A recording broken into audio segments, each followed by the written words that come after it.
started going up so dramatically. Because, you know, I was writing, you know, 5, 6, 7 offers. And it would take me sometimes over a year to find a home for them.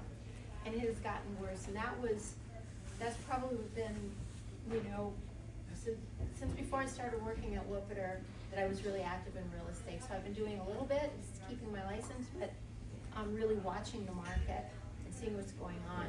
And some of the houses that are selling for $180,000 right now, I wouldn't have paid $50,000 for less than 10 years ago. It's, and you know, we see it, you guys see it, you know, the same thing with rentals. What's driving up the price of rentals? Well, we have a university here, which we're thankful we have them because they offer so much to us. But they have a plan to increase their student body to 10,000 and then that by what, 2035, I think. So as the number of students go. What is it right now? You know? I think it's about 65 or 8,000. Oh, I thought it was 10,000 already. Okay. No, I thought it was is close not. to 7,800 or so. Okay. Somewhere in there. So, you know, so as the number of students rise, it puts pressure on the rentals in the area. And that's why you can see, I think the average cost of a student in a home is now $600 for a bedroom, private bedroom. Yeah. In Houghton, Hancock, a 2-bedroom apartment starts probably somewhere around $1,200 plus utilities. Okay, it's expensive.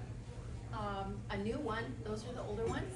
New ones are somewhere, I've seen them up to $2,300, and some of the ones that are, you know, just have been created, are up to even, I think, $2,300, some of them.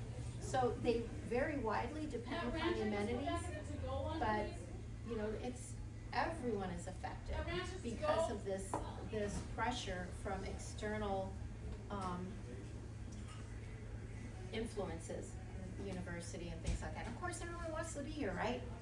Yeah. Yeah, we're a great place to be. Especially this week. Does anybody have any questions or comments so far? I mean, I could talk about this all day. Yes, Yeah. Rich? Well, just, it's funny to sort of look at this, because we moved back, when I moved back to Houghton, it was right at the end of 2022, at the end of 2023.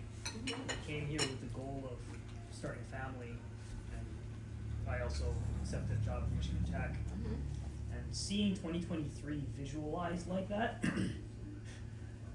gives me like traumatizing flashbacks to housing search, looking for a house at that You time. went through it. Because we would go through houses that I remember in my childhood back in 2005. These houses wouldn't be selling for $70,000. Now you'd see them on there. People are asking and getting above $250 or something silly. Right. And it was wild because we ended up, we struggled all the way through 2023 into 2024. And we were fortunately able to find a house, but we ended up paying over twice what it had been bought for literally just 5 years prior. Because that was the only thing that we could do that was where we were comfortable raising a kid in. Right. And it's funny because now thinking about kind of straddling the line between Michigan Tech and the local community in that way, to me it irritates me greatly that Michigan Tech doesn't really consider the fact that their faculty live in the community Right. so much. So that they tend to employ policies or build out in a way that is insensitive to the local communities. And then, for one reason or another, they seem to ignore the fact that that impacts their faculty and their staff, particularly the staff. And I don't know who to chase down at the university that I work at, but I figure that they're not responding to this. I don't know how they how do they Start in your improve provost that? office probably, So, or Gina, or the director of housing, but that's like dead ears too. Yeah, So you have to go up to the, Yeah. You could have pushed on the provost before, but yeah, it's just a comment of like seeing this is kind of like, yeah. woof, So- that makes sense. Yeah. So the whole time that you were probably working in the area, renting, paying high rent, probably, okay, and, you know, even though you were buying a home, that put a additional pressure on the rental. So it's kind of this snowball thing, they all work together.